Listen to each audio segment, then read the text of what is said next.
Fala galera, bem-vindos a mais uma aula aqui da nossa capacitação de Git e GitHub. E antes da gente começar o tópico de hoje, vamos voltar na aula passada que eu esqueci de fazer um negócio no finalzinho. A gente vem aqui nos nossos pull requests, aqui em closed. Vamos aqui no número 5. E eu esqueci de marcar a nossa issue nesse pull request aqui. Então vamos aqui em development e marcar a issue. A gente não consegue editar o commit, né, para colocar o número 3 lá. A gente consegue marcar ela aqui e também editar ela aqui na descrição. Conclui a issue número 3. É isso. Faz update. Pronto, está marcado. Só isso. A gente pode ir lá nas issues, que está marcado também, e fechar ela. Beleza? Era isso. Agora vamos para o tópico da aula de hoje. Hoje a gente vai falar sobre Git clone e sobre Git ignore. Até agora a gente só viu como criar um repositório e mandar isso para o repositório remoto. Mas e se você estiver trabalhando com outras pessoas no seu time e não foi você que criou o repositório? Você tem que copiar aquele repositório do GitHub de algum jeito. E é isso que a gente vai ver hoje. Vamos pegar um repositório aqui, na minha conta mesmo. Vamos aqui nos repositórios. Pegar esse Quick Dishes aqui. Ó, beleza. A gente está aqui na página principal do nosso repositório. E como é que a gente copia isso para o nosso computador? Vocês vierem aqui em Code, vão ter algumas opções. Você pode clonar via terminal, né? Usando HTTPS, que é o protocolo web. Você só copia isso daqui e joga o comando lá. Você pode copiar por meio da chave SSH. No caso aqui eu não tenho chave SSH nessa conta do GitHub. Você pode copiar pela CLI do GitHub. Então, do mesmo jeito que você tem o Git lá no seu terminal, você pode instalar a CLI do GitHub e usar esse comando aqui. E também tem outras opções. Você pode abrir com o GitHub Desktop, que é a versão com interface gráfica do GitHub. Você pode abrir com Visual Studio e você pode fazer o download em zip. A melhor forma mais prática aqui pra gente seria copiar a URL web. Vamos copiar aqui.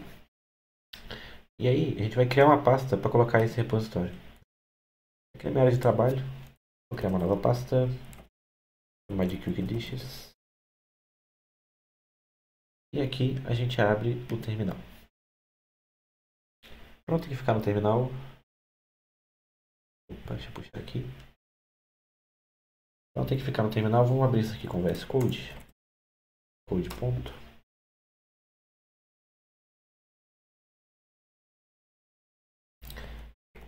Esse também que a pasta está vazia. Vamos com o terminal do Git. E o comando. Não poderia ser mais fácil, né? Git clone e a URL. Só apertar. Aqui no meu caso ele foi direto, mas se você não tiver logado, ele vai pedir para você fazer algum passo de autenticação aqui para conseguir clonar esse repositório. Isso também depende da configuração do repositório. Aqui vocês podem ver o projeto. Deixa eu entrar dentro da pasta dele.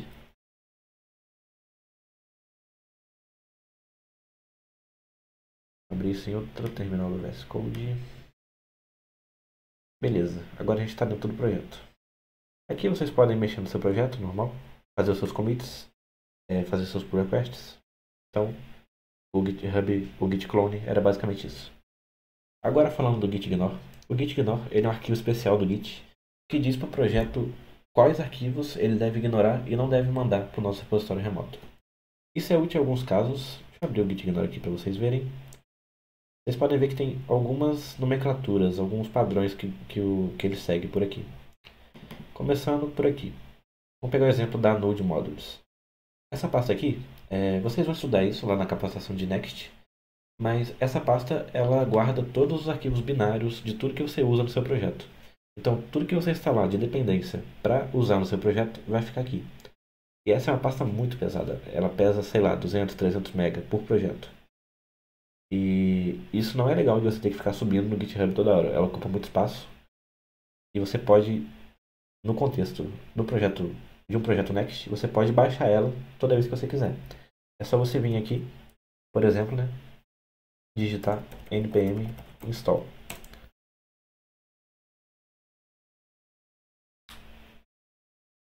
Vocês perceberem, ela apareceu aqui. E ela, pela extensão do Git aqui no VS Code, ela já ficou marcada com um tom meio cinza, meio escuro, né? Isso aqui quer dizer que o Git não está monitorando ela. Então, qualquer mudança que tiver nela, o Git não vai monitorar e não vai mandar pro, pro repositório remoto. Se vocês perceberem, ela é uma pasta bem pesada, está baixando até agora. Vamos fechar isso aqui por enquanto. E aqui tem mais algumas nomenclaturas. Quando você coloca a barra na frente do nome, ela vai ignorar tudo que tiver dentro da pasta. Se você coloca, por exemplo, nesse formato aqui, asterisco.pem. Esse asterisco, ele é um coringa. Então ele quer dizer que qualquer coisa que esteja antes de .pem, ele deve ignorar. Então qualquer arquivo que terminar com .pem, ele não vai mandar para o GitHub também. Outro exemplo é esses local env files. Uma env file é uma pasta, uma pasta não, é um arquivo que armazena suas variáveis de ambiente. O que são variáveis de ambiente? Geralmente é aqui que você vai colocar, por exemplo, senha para acessar alguma API. Então, se você está trabalhando com banco de dados, esse banco de dados ele tem uma senha, tem um usuário e tem um nome. Isso geralmente você armazena nesse arquivo .env. Se eu criar ele aqui para vocês vão perceber que ele também vai ignorar. Aí, ó, já ficou com um tom meio cinza também. Então, é para isso que serve o git ignore. Ele exclui os arquivos que você não quer mandar para o seu repositório remoto. Eu vou deixar um link aí na descrição também, com a nomenclatura certinha de, de todas as possibilidades aqui, para você usar o git ignore. Agora, para a gente não ficar só nisso, vamos pensar no cenário em que eu fiz um arquivo, em que eu criei um arquivo aqui, né? Vou chamar ele de senhas.txt. Vamos lá. Aqui estão minhas senhas. E vamos supor que eu subi esse arquivo sem querer lá no meu GitHub. Vamos subir ele aqui. Git bash. Eu tô na main, vamos trocar para develop.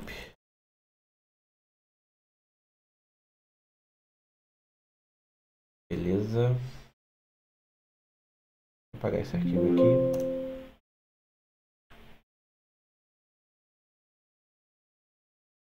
E vamos lá.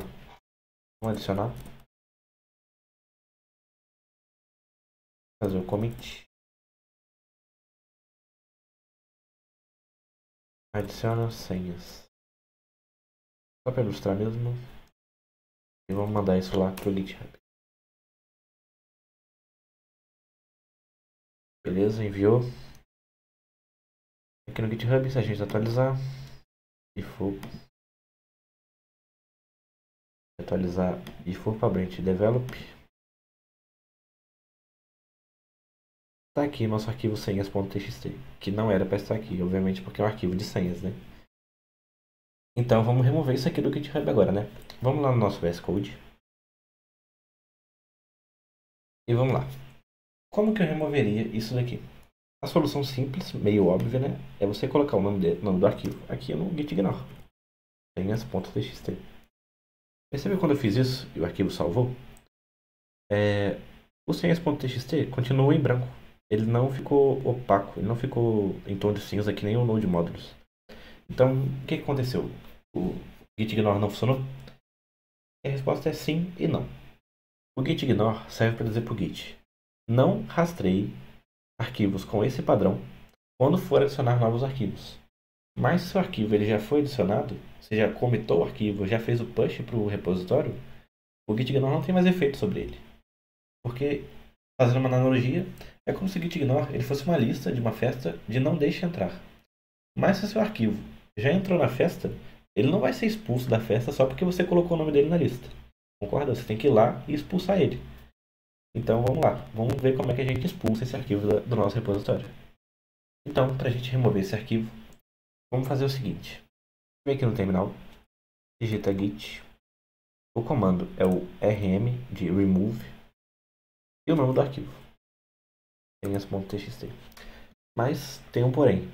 Se você der enter nesse comando aqui, ele vai apagar o seu arquivo tanto do repositório quanto da sua máquina. E não é isso que a gente quer. A gente quer manter esse arquivo na nossa máquina, só não quer que ele vá para o repositório remoto. Então a gente passa uma flag para ele, que é a cached. Então ele só vai remover agora o arquivo do nosso repositório e vai manter na nossa máquina. Vamos dar um enter. Removeu. Você viu que ele marcou aqui com um D, que é deletado. Então agora a gente pode fazer o commit disso. Adicionar git commit -m remove o arquivo de senhas do repositório.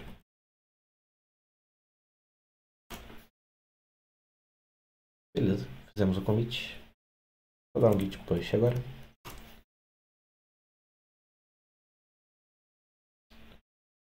Pronto, se a gente for lá no nosso repositório do GitHub e atualizar, não tem mais nenhum senhas.txt aqui. E aqui no VS Code, ele não ficou marcado, mas provavelmente é porque o VS Code não atualizou ainda. Então se a gente reiniciar o VS Code, vamos tentar aqui. Reload, window, para ele carregar. Isso aí. Ele fica marcado com o tom de cinza. Então ele está sendo ignorado. Então, por essa aula era isso. Acabamos por aqui. E na próxima aula a gente vai ver um pouco de como voltar no tempo com Git. Como voltar em pontos específicos do nosso projeto. Então, falou galera. Até lá.